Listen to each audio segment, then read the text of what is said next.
Hi students and friends and viewers, good morning. అద్వైత మత సిద్ధాంతాన్ని భారతదేశం అంతా సంచరించి విశేష వ్యాప్తి చేసినటువంటి అపర శంకరుడు జగద్గురు శంకరాచార్యులు గారు. వీరు దేశం నలుమూలల 4 పీఠాలని స్థాపించారు. అవి చతురామ్నాయ పీఠాలు. ఈ జగద్గురు ఆదిశంకరాచార్యుల వారి తర్వాత శ్రీ సురేశ్వర సరస్వతి స్వామి గారు అధిరోహించారు. వారి తర్వాత ఎందరో పీఠాధిపతులు కంచికామకోటి పీఠాధిపత్యాన్ని వహించి ధర్మరక్షణ కోసం పాటుపడ్డారు. వారిలో శ్రీ కృపా శంకరాచార్యుల వారు, శ్రీ మూక శంకరాచార్యుల వారు. కంచికామకోటి పీఠ పరంపరలో 20వ పీఠాధిపతి అయినటువంటి మూక శంకరేంద్ర సరస్వతి గారు, వీరినే మూక శంకరులు అంటారు. వీరికి చిన్న కథ ఉంది, మీకు చెప్తాను. మూక శంకరులు గారు రచించినటువంటి 500 పద్యాలు మూక పంచసతి. అందులోంచి 31 పవర్ఫుల్ పద్యాలు అన్నమాట. అవి చాలా శక్తివంతమైనవి. ఆ వాక్కుని ప్రసాదించినటువంటి ఆ కంచి కామాక్షి మూక శంకరుడికి ఆ అవకాశాన్ని ఇచ్చిందనమాట. ఆయన అమ్మవారి గురించి, ఆవిడ దివ్య వైభవాన్ని గురించి 101 శ్లోకాలు పాడారు. అమ్మవారి పాదాల సౌందర్యాల గురించి 103 శ్లోకాలు పాడారు. అలాగే కామాక్షి దేవి లీలల గురించి శ్లోకాలు 102 శ్లోకాలు పాడారు. అట్లాగే అమ్మవారి కటాక్షాన్ని వర్ణిస్తూ పాడారు. తర్వాత చిరునవ్వు, ఆవిడ చిరునవ్వు ఎలా ఉంటుందో అది కూడా 101 శ్లోకాలు. అట్లా 500 శ్లోకాలు ఆయన చాలా ఆసువుగా ఆయన పాడేశారనమాట. అప్పటికప్పుడు ఆ అమ్మవారి కటాక్షం వల్ల. మూక శంకరులు ఆయన పుట్టుకతోనే మూగవాడు, ఆయన చెవిటివాడు. ఆ మూక శంకరులు ఒకసారి కంచికామాక్షి గుడిలో కూర్చొని ఆ అమ్మవారిని చూస్తున్నారట. ఆ అమ్మవారిని చూస్తూ అలా ఉంటే అక్కడ పక్కన ఇంకో సాధకుడు కూడా కూర్చొని ఉంటే ఆ కంచికామాక్షి రోజు కూడా ఆవిడ కాంచీపురంలో ఆవిడ విహరిస్తూ ఉంటుంది. ఆవిడకి చాలా ఇష్టంట. ఎందుకంటే ప్రజలు ఎలా ఉన్నారు, ఏ బాధలు పడుతున్నారు, వాళ్ళని అందరినీ కూడా ఆవిడ కటాక్షిస్తూ వాళ్ళందరి కష్టాలను తీరుస్తూ ఆవిడ తిరిగి వస్తూ ఉంటుందంట రోజు. ఒకరోజు ఆవిడ గుళ్ళోకి రాగానే ఈ ఇద్దరు కూర్చొని ఉంటారు, మూక శంకరులు ఒక సాధకుడు. ఆ అమ్మవారు ఏం చేసిందంటే చాలా సాధారణ స్త్రీగా ఉండి ఓ బొట్టు పెట్టుకొని, కాటికా పూలు, ఇంకో మంచి పట్టు చీర కట్టుకొని, తాంబూలం నవ్వుతూ ఆవిడ అట్లా గుళ్ళోకి వచ్చింట. మూక శంకరులని సాధకుని చూసి ఆవిడ నోట్లో ఉన్నటువంటి ఆ తాంబూలాన్ని పిడచని తీసి ఆ సాధకుడికి ఇయ్యగా ఆ సాధకుడు చిచి, నువ్వు ఆడదానివి, నీది నేను తినడం ఏంటి, సామాన్య స్త్రీవి, నీ ఎంగిలి నేను తింటానా అన్నట్ట.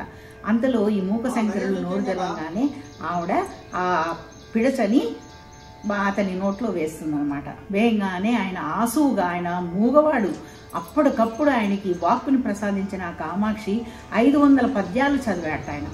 ఆ 500 పద్యాలు మనం అందరం కూడా పాడుకోవడానికి వీలుగా చంద్రశేఖర సరస్వతి గారు ఆయన 31 పద్యాలుగా వాటిని ఈ మూక శంకరులు గారు కూడా 31 పద్యాలు తీశారు. అందులో చాలా చాలా అవి రోజు చదువుకున్నా విన్నా చాలా మంచిది. నేను ఇది మీ అందరూ కూడా వినాలని, మీరందరూ చదివి నేర్చుకోవాలని నా కుతూహలం, నా ఇష్టంతో నేను మీకు చెప్తున్నాను.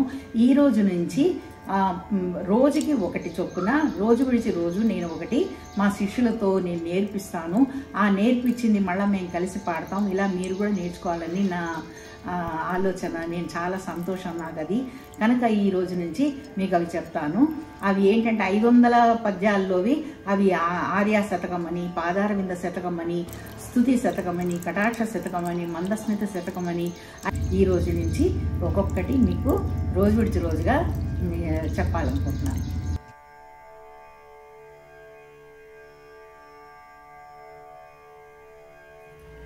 శృతి స్మృతి శృతి స్మృతి పురాణానాం ఆలయం కరుణాలయం ఆలయం కరుణాలయం నమామి భగవత్పాదం నమామి భగవత్పాదం శంకరం లోకశంకరం శంకరం లోకశంకరం నారాయణ సమారంభా నారాయణ సమారంభా వ్యాస శంకర మధ్యమా వ్యాస శంకర మధ్యమా అస్మదాచార్య పర్యంతం अस्मदाचार्य आचार्यपर्यन्तां वन्दे गुरुपरम्परां वन्दे गुरुपरम्परां।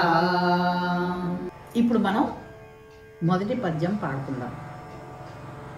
నేను అంటూ ఉంటాను, మీరు దాన్ని రిపీట్ చేయండి.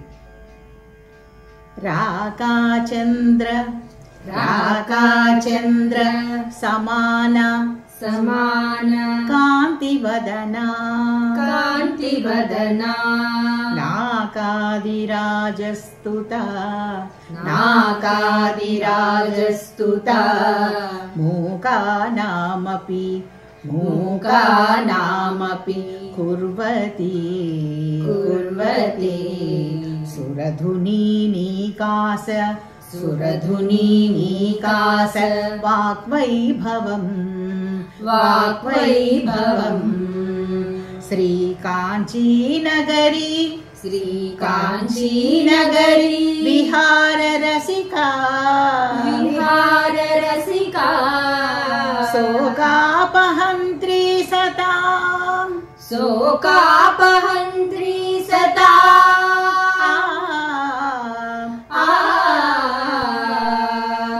ఏకా పుణ్య పరంపరా ఏకా పుణ్య పరంపరా పశుపతే పశుపతే రాకారిణి రాకారిణి రాజతే రాజతే. మనం అర్ధ తాత్పర్యాలు కూడా తెలుసుకుందాం. రాకా చంద్ర సమాన, రాక అంటే పూర్ణ బింబం. పౌర్ణమి రోజున ఆ చంద్రుడు ఎలా ఉంటాడో ఆ అమ్మవారి ముఖంట అంత సమానమైనటి ముఖము కలిదైనటువంటి అమ్మవారు కామాక్షిదేవి. రాకా చంద్ర సమాన కాంతివదన, కాంతులతో ఉన్నటువంటి ఆ అమ్మవారి ముఖం. నాకాది రాజస్తుత అంటే దేవతలకు అధిపతి అయినటువంటి ఆ ఇంద్రుడు సైతము దేవతలందరూ ఆవిడ్ని రోజు స్తుతిస్తూ ఉంటారట, కొలుస్తూ ఉంటారు. నాకాది రాజస్తుత మూకానామపి అంటే మూగవాళ్ళైనటువంటి వాళ్ళకు కూడా ఆవిడ కుర్వతి అంటే వాక్కునిస్తూ ఉంటారు. కుర్వతి అంటే ఇయ్యడం అనమాట. మూకానామపి కుర్వతి. సురధుని నీకాస వాగ్వైభవం. సురధుని అంటే ఆకాశ గంగ ఎంత ఎత్తునుంటుంది, ఆకాశ గంగ అంతటి వాగ్వైభవము ఆ కామాక్షిదేవి ఇస్తుందిట. మూకా నామపి కుర్వతి సురధుని నీకాస వాగ్వైభవం. శ్రీ కాంచీనగరి విహార రసిక, కాంచీపురంలో ఆవిడ విహరించడానికి ఎంతో ఇష్టపడుతుంట. శ్రీ కాంచీనగరి విహారం అంటే విహరించడం, రసిక అంటే ఇష్టపడడం.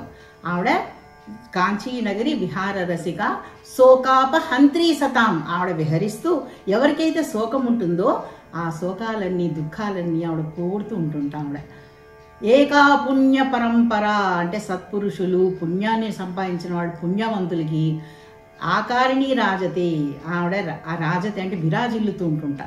అలాంటి అమ్మవారు అందరి జనులకి అందరికి కూడా శోకాలని నశింపజేస్తూ కంచీనగరంలో తిరుగుతూ ఎంతో అందమైన అమ్మవారు. చంద్రబింబంతో పోల్చాడు అతను మూకేంద్ర సరస్వతి. ఆయన ఫస్ట్ ఆవిడకి ఆ ముఖ సౌందర్యాన్ని వర్ణించాడనమాట. ఇప్పుడు మనం కలిసి పాడదాం. రాకా చంద్ర సమాన కాంతివదనా నాకాదిరాజస్తుత మూకానామపి కుర్వతి సురధుని నీకాస వాగ్వైభవం. శ్రీ కాంచీనగరి విహార రసికా శోకాపహంత్రీ సతా